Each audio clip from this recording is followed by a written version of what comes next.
Budget जो है वो आम जनता के लिए नहीं है। बजट जो है वो दो लोगों को खुश करने के लिए लाया गया है। दो राज्य के मुख्यमंत्रियों को खुश करने के लिए ये बजट लेके आए हैं। महिलाओं को सिर्फ दिखाने के लिए कि हाँ हम भी महिलाओं के लिए कुछ कर रहे हैं, ये करेंगे कुछ नहीं। अगर इन्होंने एजुकेशन में कुछ किया होता ना तो इनको टेंट वाले स्कूल ना दिखाने पड़ते। भारतीय जनता पार्टी की कथनी और करनी में फर्क आया।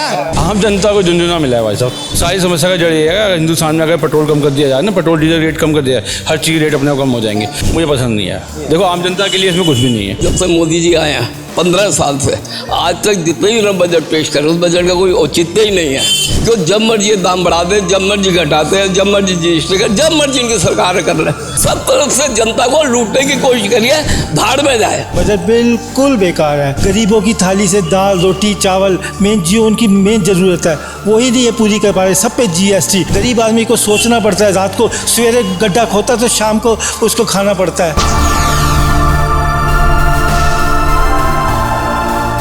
नमस्कार, बहुत स्वागत है आपका दैनिक खबर लाइव में। मैं आपके साथ अभिषेक। अभी हम मौजूद है राजधानी दिल्ली की पूर्वी दिल्ली इलाके में, जहां पर आप पीछे तस्वीरों में देखेंगे एक बड़ी मार्केट है यहाँ पर और कुछ लोग हमारे साथ जुड़े हुए हैं।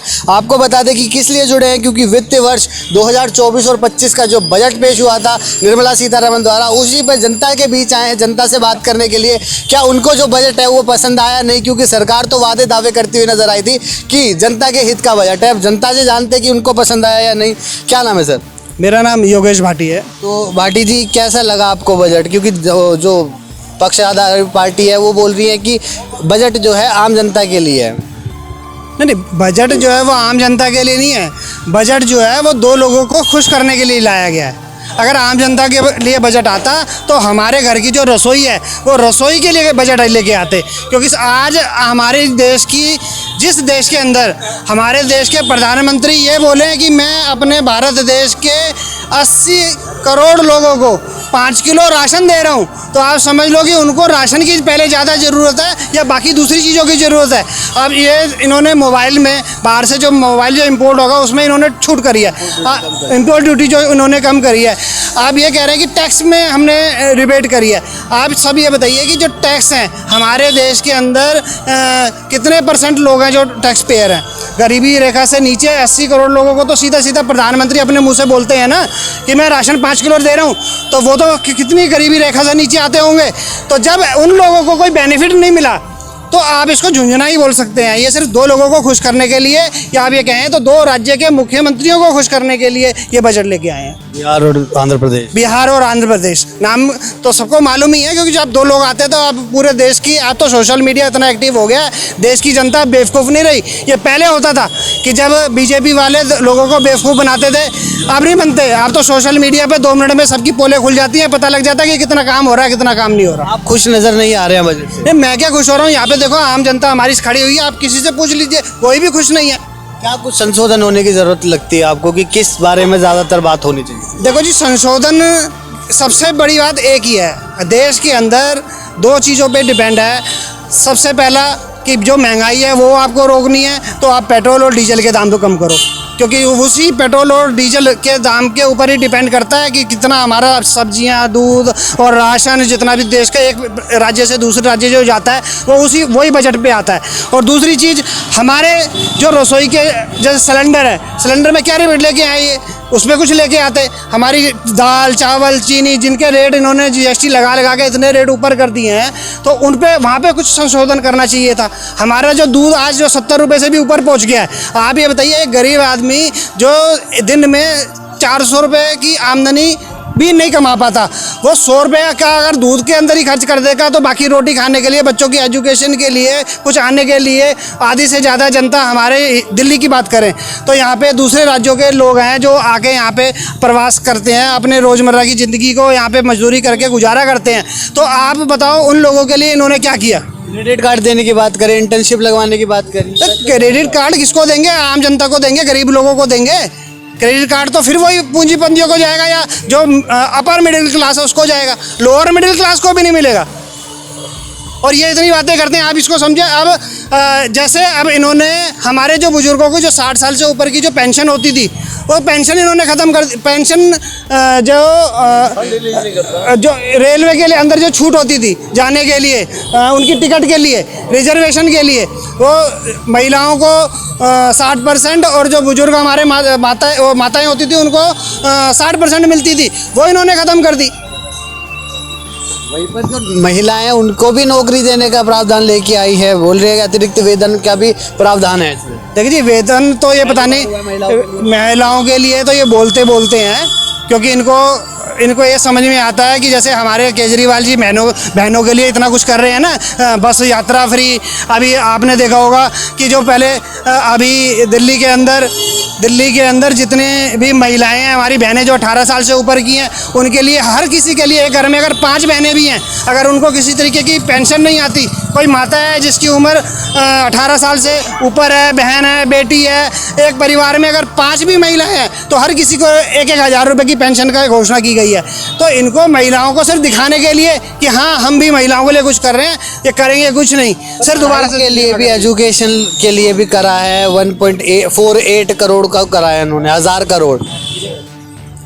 अब 1000 करोड़ रुपए, 1.48 लाख करोड़ रुपए ये आवंटित किया है, पूरे देश के लिए बात कर रहे हैं हम। तो आप ये बताइए कि ये सारा जो आवंटन इन्होंने किया है, ये सारा का सारा पहुँचेगा कहाँ? ये सिर्फ बोलने की बातें हैं। अगर इन्होंने एजुकेशन में कुछ किया होता ना, तो इनको टेंट वाले स्कूल ना दिखाने पड़ते। गुजरात में जाके जो इन्होंने अपना, वहाँ पे जो आपने देखा होगा न्यूज़ में भी चला था कि मोदी जी के जाने से पहले टेंट के स्कूल बनाए गए थे दिखाने के लिए कि हमारी शिक्षाएं कितनी अच्छी बेहतर हो रही हैं। ये सिर्फ बोलने की बातें दिखाने के लिए हो रहा है। पक्ष को भी पसंद नहीं आ रहा, बोल रहे हैं कि कॉपी करा हुआ है, कांग्रेस का जो न्याय पत्र था उसको पूरा कॉपी करा हुआ है। क्या लगता है?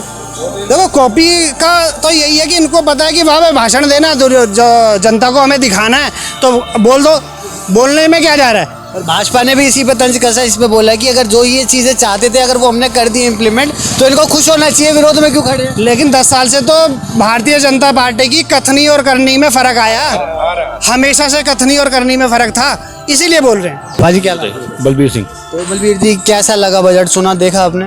बजट तो भाई साहब बहुत बढ़िया लगा। जो पार्टी वाले हैं उनको बढ़िया लगा, जिनको मिला उनको बढ़िया लगा, जिनको कुछ नहीं मिला। आम जनता को क्या लगा? आप आम जनता हैं। आम जनता को झुंझुना मिला है भाई साहब, तो झुंझुना वाले को आप समझ सकते हो, जो झुंझुना मिला है वो क्या कहेगा। हमारे लिए भी कोई बेकार बजट है आम जनता के। बोल रहे हैं शिक्षा के ऊपर काम करा है, स्वास्थ्य के ऊपर काम करा है, एजुकेशन के सारी चीज़ों के ऊपर काम करा है, आम जनता के लिए काम करा है। देखो जी, एजुकेशन टैक्स बढ़ा दिया उन्होंने, जो शिक्षा लोन है उस पर टैक्स लगता है, ठीक है जी। आप कह रहे हो मेडिकल में काम किया उन्होंने, मेडिकल दवाइयों पे GST वगैरह लगता है। कैंसर की 3 दवाइयाँ थी जिनके रेट बिल्कुल कम कर देगा। हिंदुस्तान में क्या सिर्फ कैंसर पेशेंट है? शुगर पेशेंट है, BP पेशेंट है, हर घर के अंदर मिलेगा। ये आम बीमारी है, और भी कई बीमारियाँ हैं, उनको क्यों नहीं किया? और भी चीज़ें हैं, जैसे अब रोड टैक्स है, एक बंदा गाड़ी लेता है 28% उस पर GST बढ़ा दिया है, फिर रोड टैक्स भी देगा वो, ठीक है। उसके बाद फिर निकलेगा, फिर जगह जगह टोल है, टोल टैक्स भी देगा वो। आम जनता को तो पीस रहे हैं, आम जनता से कह रहे हैं जितना मिल रहा है ले लो। तो कह रहे हैं कि रोड टैक्स तो जो देना ही पड़ेगा, टोल टैक्स तो, क्योंकि रोड का भी वो फ़ायदा उठा रहे हैं। तो अच्छा, और आप पेट्रोलियम भी बढ़ाए जा रहे हो, पेट्रोल का रेट भी बढ़ाए जा रहे हो। सारी समस्या का जड़ ये है, हिंदुस्तान में अगर पेट्रोल कम कर दिया जाए ना, पेट्रोल डीजल रेट कम कर दिया जाए, हर चीज़ रेट अपने आप कम हो जाएंगे। अगर किसी भी चीज़ के राशन का उनका जो बढ़ता है राशन का, क्योंकि तो गाँव देहात में राशन होता है, शहर में तो होता नहीं कुछ भी, वहाँ से लाते हैं, उसका जो भाड़ा लगता है वो पेट्रोल के हिसाब से डिपेंड करता है। रोजगार की बात करते थे आम जनता, तो अब उनके लिए भी जो है इंटर्नशिप के लिए प्लान लेके आई है गवर्नमेंट, तो उसको किस तरीके से? उसको मैं कहूँगा कि ये इन्होंने कांग्रेस का चोरी कर लिया जी। कांग्रेस ये स्कीम लेके आ रही थी, कांग्रेस भी ये बोल रहे कि हमारा न्याय पत्र पूरा कॉपी करा, मगर भाजपा बोल रही है कि नहीं करा। तो पूरा नहीं किया जी, थोड़ा अंश किए हैं, पूरा नहीं किया। मैं ऐसा नहीं कहूँगा पूरा कर लिया, थोड़े से अंश किया कांग्रेस से। कांग्रेस ये चीज़ें बोल रही है कि कॉपी करना चाह रहे थे मगर कर नहीं पाए, पूरी तरह से कॉपी नहीं करा है। देखो, उन्होंने पूरा शो नहीं किया होगा ना उन्होंने, अब पूरा शो कर देते तो पूरे कर लेते। बाकी हाँ, ये है कि कॉपी करने में बड़ा, कॉपी पेस्ट बड़ा ईजी होता है। पसंद आया आपको बजट? मुझे पसंद नहीं आया। देखो, आम जनता के लिए इसमें कुछ भी नहीं है। क्या नाम है सर आप? मेरा नाम DK सक्सेना है जी। सक्सेना जी, क्या लगा बजट को देख के? क्या अच्छा है, बुरा है, कैसा लगा? मैं यही बजट नहीं, जब से मोदी जी आए हैं 15 साल से आज तक जितने भी ना बजट पेश करे, उस बजट का कोई औचित्य ही नहीं है। क्यों जब मर्जी ये दाम बढ़ा दे, जब मर्जी घटाते हैं, जब मर्जी जीएसटी कर, जब मर्जी इनकी सरकार कर रहे हैं, तो बजट का अर्थ क्या रहा? जनता खुश नहीं है तो उसके बाद जीत कैसे रहे हैं? सुनो, जीतने का चांस क्या है? मोदी ने आज तक जुमले दिए हैं, आज तक जुमले दिए हैं।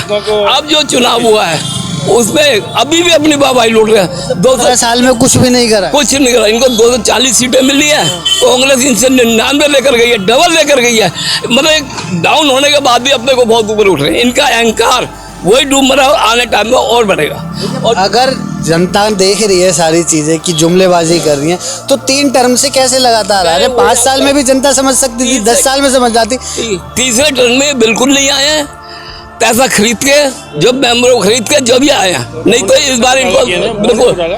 और दूसरे, जब से मोदी सरकार आई इन्होंने रेलवे का तो भट्टा ही बेड़ा गर्क कर दिया है। शर्म नहीं आती इन लोगों को कि कितने हर तीसरे महीने एक्सीडेंट हो रहे हैं। और सबसे ज्यादा पहले 10 डब्बे चलते थे गाड़ी के अंदर, अभी इन्होंने 15 कर दिए। पहले जनरल जो कैटेगरी के डब्बे से 4 होते थे, स्लीपर क्लास 12 होते थे, उसको घटा के इन्होंने 7 कर दिया। मत सब तरफ से जनता को लूटने की कोशिश करिए, भाड़ में जाए। अब ये नया कानून लाए हैं कि बेटिंग के अंदर आप नहीं जा सकते। अगर बेटिंग के डब्बे बना आपको जुर्माना चार्ज होगा, तो बेटिंग देते ही गायब हुआ। सारों ओर से इन्होंने गोल मारा। मोदी जी ने पीछे दिखाया कि हमने इतनी नौकरियां दी हैं। किसको दी हैं? किसको दी है? इंटर्नशिप प्लान भी लेके आ रही है। ये सारे प्लान बेकार है, दिखावा है, कागजी कार्रवाई है। मोदी जी अपना टाइम पास कर रहे हैं और कुछ नहीं कर। पसंद नहीं आया, बिल्कुल खेले का बजट नहीं है। चलिए, और भी लोग हैं यहाँ पे। क्या नाम है सर आपका? श्रवण साहनी। तो सानी जी, कैसा लगा बजट आपको? क्योंकि आपके ही साथी हैं, कुछ बात कर रहे हैं हम उनसे, उनको तो पसंद नहीं आया बिल्कुल। नहीं, मेरे साथी नहीं है, मेरे को लगता है पूरे देश की जनता को ही पसंद नहीं आया होगा। जो उनके खास लोग होंगे शायद उनको पसंद आया होगा। बाकी आम जनता से पूछोगे ना, गरीब लोगों से, उनसे पूछो, सड़क के चलने वाले से पूछो, जो घरों में महिलाएं रहती हैं उनसे पूछो बजट, वो बताएंगी कि बजट कैसा है। बजट बिल्कुल बेकार है। क्योंकि देखो, गरीबों की थाली से दाल रोटी चावल जो उनकी मेन ज़रूरत है वही नहीं ये पूरी कर पा रहे। सब पे जीएसटी। आप एक मध्यम वर्ग का आदमी कभी कभार महीने में एक बार होटल जाता है, वो 18% या 28% जीएसटी देता है होटल में से एक दिन खाने के लिए। अगर वो 1000 का बिल है तो 1300 रुपये को उसको पेमेंट करनी पड़ती है, 300-400 रुपये एक्स्ट्रा देना पड़ता है। किसी ने कोई वॉशिंग मशीन टीवी खरीदना, उस पर जीएसटी, हर चीज़ पे जीएसटी। और जीएसटी लगते लगते वो रेट कहाँ पहुँच जाता है। वो सरकार इतना जीएसटी से कमा रही है, वो इन्वेस्ट करे ना लोगों के ऊपर, लोगों की भलाई के लिए। कोई अस्पताल बनाए, कोई दवाइयाँ फ्री, कुछ इस टाइप के कार्ड वार्ड बनवाए इन्होंने। फोन सस्ते कर दिए हैं, चार्जर सस्ते कर दिए, जितनी भी चीज़ें होती हैं, कस्टम ड्यूटी खत्म। सुनो, मोबाइल सस्ते किए। मोबाइल सस्ते कौन खरीदता है? हर आम आदमी खरीदता है, ठीक है, मोबाइल सस्ते, उससे पब्लिक को इतना फ़ायदा नहीं होगा। आप सोना चांदी सस्ता कर दो, कोई फ़ायदा नहीं। गाड़ियाँ सस्ती कर दो, कोई फ़ायदा नहीं। जो मिडिल क्लास और निम्न क्लास है, इनके लिए कुछ किया जाए ना तो फ़ायदा। अमीरों के लिए तो वो वैसे ही कितना पैसा कहीं भी खर्च कर लेंगे। उनके पास पड़ा हुआ पैसा घरों में, कोठी में धन भरा पड़ा, निकालें जहाँ मर्जी लगाएं। गरीब आदमी को सोचना पड़ता है। रात को सवेरे गड्ढा खोता तो शाम को उसको खाना पड़ता है। बिल्कुल पसंद नहीं आया। क्या नाम है सर? वीके शर्मा। वीके जी, जब बात होती है बजट की, जब बजट का पिटारा खुलने वाला होता है तो जनता हो, कोई भी हो, व्यापारी वर्ग हो, वो एक आंख टिकाए रहता है टीवी पे कि अब इस पिटारे में से क्या निकलेगा। सरकार बोली कि गरीबों के हित का बजट है, कैसा लगा? देखो, गरीबों के हित में तो कुछ भी नहीं है। ये जो पार्टी है ना, वो झूठों की पार्टी है। ये अंग्रेज़ों ने भी 150 साल 200 साल राज किया हमारे देश पे। वो भी क्या करते थे, फूट डलवा देते थे, आपस में भाई भाई को लड़वा देते, धर्म की लड़ाई करा देते थे। और 200 साल वो राज करके गए। ये 10-15 सालों से बहुत झूठे वादे करके आए और सत्ता पे आ गए। इन्होंने कहा स्मार्ट सिटी बनाएंगे, नहीं दी। इन्होंने कहा गरीबों को रोज़गार देंगे, 2 करोड़ रोज़गार देने की बात करी थी, नहीं दी। इन्होंने कहा जी महंगाई कम कर देंगे, नहीं करी। इन्होंने कहा था भ्रष्टाचार कम कर दें, भ्रष्टाचार ही अपनी पार्टी में ले लिए। दूसरी पार्टियों से बढ़ चढ़कर 8 गुना 100 गुना ज़्यादा भ्रष्टाचार ये कर रहे हैं। सरेआम CID, CBI, ED, जितनी सरकारी एजेंसियाँ हैं उन सब का दुरुपयोग करने पे लगे हुए। देश में बिल्कुल ऐसा हो चुका है जैसे देश को लूटने का काम कर रहे हो और अमीरों को सिर्फ मदद कर रहे हैं। गरीब जनता को, लाखों करोड़ों लोगों को ये गरीब बनाना चाहते हैं, अपना गुलाम बनाना चाहते हैं। 15 हज़ार रुपये की 16 हज़ार की 20 हज़ार की नौकरी देना चाहते हैं। तो अभी आपने देखा सुना, हमने बात करी जनता से, जो अभी हमने लास्ट टाइम जो बात करी थी चांदनी चौक विधानसभा में, वहाँ पर लोगों को बजट जो है वो पसंद आया था। हाल ही में यहाँ पर जो बजट है वो लोगों को कम पसंद आता हुआ दिखाई दे रहा है। खैर, आपको कैसा लगा इस बार का बजट, साझा करना बिल्कुल ना भूलें। फिलहाल के लिए बस इतना ही। कैमरा पर्सन विशाल के साथ मैं अभिषेक, दैनिक खबर लाइव, दिल्ली।